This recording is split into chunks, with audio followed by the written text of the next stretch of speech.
राजीनामा दिन सिंहदरबार पुगेका राजसभाका मन्त्रीहरू प्रचण्डले ठूला फाइल खोल्ने आदेश दिएपछि राजीनामा नदिए फर्किए। प्रचण्ड सरकारसँगको गठबन्धनलाई तोडेर नेपाली कांग्रेससँग गठबन्धन गर्दै प्रधानमन्त्री हुने ठूलो आशा लिएर गएका केपी शर्मा ओलीलाई दिए प्रचण्डले अहिलेसम्मकै ठूलो झड्का।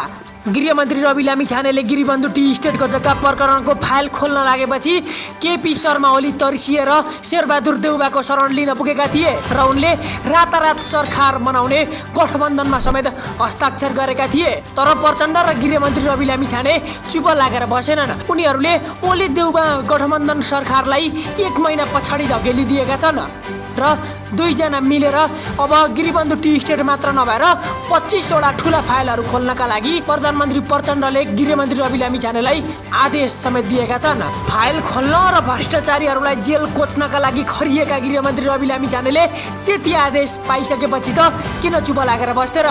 उनी प्रचण्डको आदेश पाउने बित्तिकैदेखि काम गर्न सुरु गरिहाले र 1 मिनेट पनि खर्च नगरिकन दिनरात काम गरिरहेका छन्। यति बेला गृहमन्त्री रवि लामिछाने र साथमा अन्य मन्त्रीहरूले समेत काम गर्न थालेका छन्। यही सरकारमा बसिरहँदाखेरि गिरिबन्धु टी स्टेटको प्रकरणमा आफू जेल जाने डरले शेरबहादुर देउवाको शरणमा पुगेका केपी शर्मा ओली फेरि पनि उम्कन सक्ने सम्भावना अब कम छ। 1 महिनासम्ममा विश्वासको मत लिएर अगाडि बढ्ने प्रचण्डको निर्णय पश्चात केपी ओलीलाई अहिलेसम्मकै सबैभन्दा ठूलो झड्का लागिसकेपछि अब प्रधानमन्त्री भन्दा पनि जेलको चिसो सिँढीमा जाने सम्भावना बढेको छ।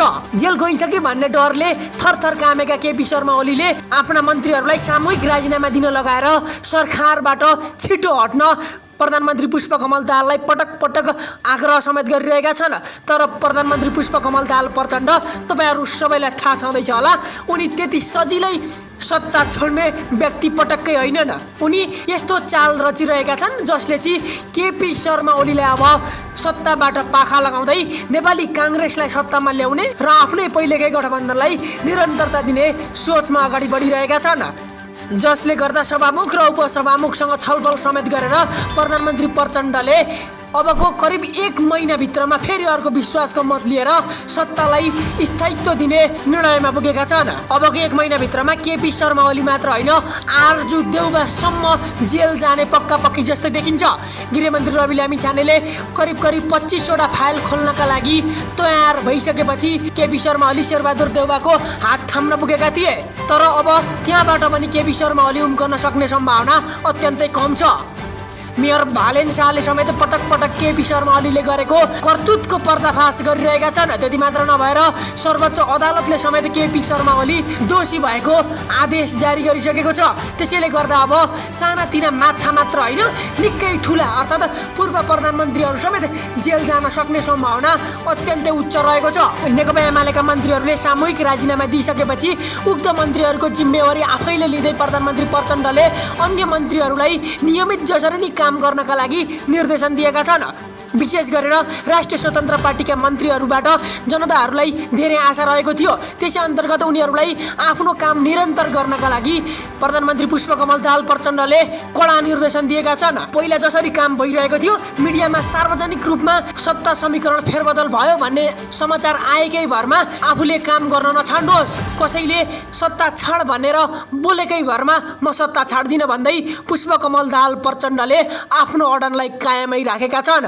सत्ता समीकरण फेरिएको छ, यसले के भन्न चाहनुहुन्छ? अब यो रातारात जे भएको छ केही भन्नै पर्ने छैन, सबै कुरा स्पष्ट पाइसकेको छैन। तपाईँले देखिहाल्नु भएको छ जुन ढङ्गले सरकार अगाडि बढेको थियो। तपाईँहरूले भन्नुहुन्थ्यो फाइल खोल्नु पर्यो, अब फाइल यस्तो खुल्यो कि त्यो 1 रात पनि टिक्न नसक्ने पनि भयो। अब यो यसलाई के भन्नु र मैले भनेको यो बेचेन जाँच प्रकरण नै हो सर? भुटानी शरणार्थीको दोषी बेचेन जाँच पक्राउ गर्नुभयो, तब सत्ता समीकरण अनि यो बेचेनीको अर्को के अर्थ होला त? यसको के अर्थ होला? एकाएक संविधान जोगाउनु पर्ने चिन्ता आएको, यो संविधान जोगाउन खोजेको कसलाई जोगाउन खोजेको यति पनि बुझ्न नसक्ने भन्ने त सबैले बुझेकै कुरा हो। तर ठिक छ, अहिले मलाई केही पनि भन्नु छैन। अब यसको संवैधानिक प्रक्रियाहरू सुरु होला, त्यस पछाडि अरू गर्ने कुराहरू छँदैछ। त्यस कारणले अहिले म यति नै भन्न चाहन्छु कि जुन ढङ्गले एउटा ठुला राजनीतिक दलहरू एउटा लोकतन्त्रका लागि पनि के हुन्छ भने प्रतिपक्ष बलियो प्रतिपक्ष सङ्ख्याका हिसाबले हुनुपर्छ भन्ने एउटा सर्वमान्य एउटा सिद्धान्त छ। जस्तो अवस्था छ हो, विषम परिस्थितिमा राजनीतिक अवस्थामा चाहिँ एउटा संविधान निर्माण गर्ने अवस्था होला अथवा ठुला राजनीतिक घटनाहरू भए, कुनै स्टेटमा इमर्जेन्सीको कुराहरू आयो, त्यतिखेर सबै राजनीतिक दलहरू मिल्ने त्यसको एउटा प्रक्रिया छ, त्यसको तरिका हुन्छ होला, त्यो हुन्छ होला। आज के सङ्कट आइलाग्यो, सङ्कट के आयो थाहा पाउनुभयो? सायद कुनै मान्छेलाई केही सङ्कट आइलाग्यो भने के सङ्कट आउँदै थियो? अहिले सुशासनका लागि केही मानिसहरू पक्राउ परे, के सङ्कट थियो? देशलाई आउन लागेको सङ्कट थियो कि केही भ्रष्ट मानिसहरूलाई आउन लागेको सङ्कट थियो? कसलाई जोगाउनुको निमित्त यो रातारात परिवर्तन भयो होला, यति पनि बुझ्न सकिँदैन र त्यस कारण नेपाली जनताले राम्रोसँग बुझेको छन् जस्तो लाग्छ। त्यस कारणले बुझ्न सकेको कुराहरू मैले अहिले भनेको नि यही त हो नि, के भन्नुहुन्छ? नयाँ सत्ता समीकरणमा तपाईहरु सहभागी हुने नहुने? हुँदैनौँ, नयाँ सत्ता समीकरणमा रासोपा सहभागी हुँदैन, कुनै पनि हालतमा हुँदैन। धन्यवाद। आज भोलिमा के फाइल खोल्नुहुन्छ त? हजुर, आज भोलि एउटा फाइलले यस्तो गर्यो। जाने कुरा छ नि सर, के हो? राजनीतिमा यो खालको अस्थिरता, यो खालको चलखेलहरू अब निरन्तर भइरहेको छ, त्यो नहुनु पर्थ्यो। त्यो नहोस् भन्ने राष्ट्रिय स्वतन्त्र पार्टीको चाहना पनि हो, हाम्रो त्यो प्रयास पनि सधैँ रह्यो। यहाँलाई थाहा छ, विगतमा पनि हामीले स्थायित्वका लागि हामीले पनि केही प्रयासहरू गऱ्यौँ। तर अब कतिपय कुरा हाम्रो व्यवस्था जुन किसिमको लोकतान्त्रिक अभ्यास छ त्यसमा सबै कुरा हामीले चाहे जस्तो पनि हुँदैन र चलखेलहरू अस्थिरताका विभिन्न घटनाहरू घट्ने गर्छन्। अहिले पछिल्लो समयमा जे भएको छ यसमा पनि हामीले चाहिँ नि अब यो घटना फेरि पनि यो देश र जनताको हितमा छ भन्ने हामीलाई लाग्दैन, यसले राजनीतिक स्थायित्व दिन्छ भन्ने कुरा हामीलाई लाग्दैन। यद्यपि अब यो घटना अगाडि बढिसके पछाडि हामीले यो घटनालाई हेर्दाखेरि हामी बन्ने गठबन्धनमा हामी रहँदैनौँ, हामी सरकारमा जाँदैनौँ, त्यो हाम्रो एकदमै स्पष्ट छ।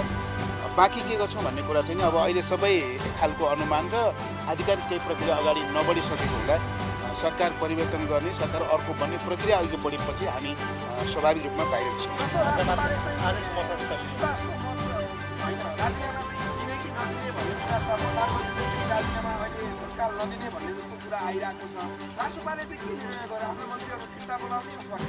हामी के कुरामा स्पष्ट छौँ भने यो सरकार अर्को सरकार बन्ने प्रक्रिया अगाडि बढ्ने बित्तिकै हामी यो सरकारबाट बहिर्गमन हुन्छौँ।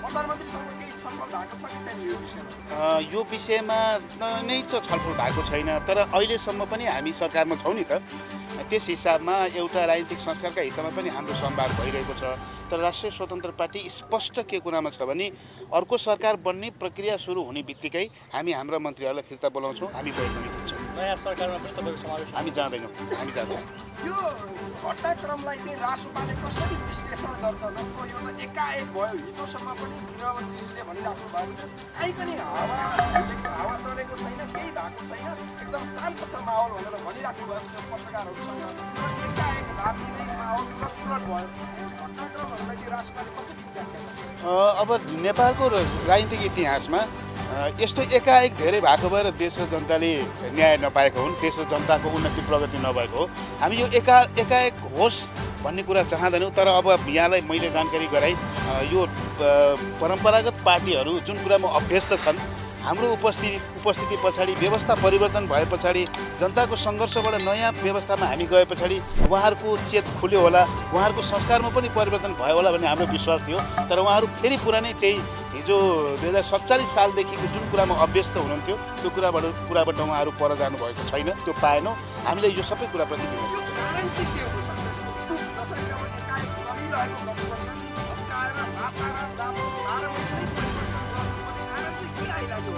अब यसका केही कारणहरू त तपाईँहरूलाई स्पष्टताको साथ थाहा छ। यो चयन बेचयन सबै छ यसमा, यो सबै कारणले सबै होइन। हामीले जुन किसिमको काम गर्न खोजेका थियौँ, जसरी लामो समयदेखिको कुशासन विकृतिमाथि जसरी राष्ट्रिय स्वतन्त्र पार्टीले विशेष गरी गृह प्रशासनबाट जुन नेतृत्वदायी भूमिका भइरहेको थियो, यी यावत कुराहरू छन्। फेरि अब यति मात्रै त होइनन्, अरू पनि कारणहरू होलान्। तर आज देखिएको सबै नेपाली जनतालाई थाहा हुने कुरा के हो भने हामीले जे जसरी काम गरिरहेका थियौँ त्यसका कारणले गर्दाखेरि पनि कहिलेकाहीँ कस्तो हुन्छ भने धेरै कुरा नमिल्दाखेरि पनि केही शक्तिहरू एक ठाउँमा बस्नुपर्ने बाध्यात्मक अवस्था हुन्छ।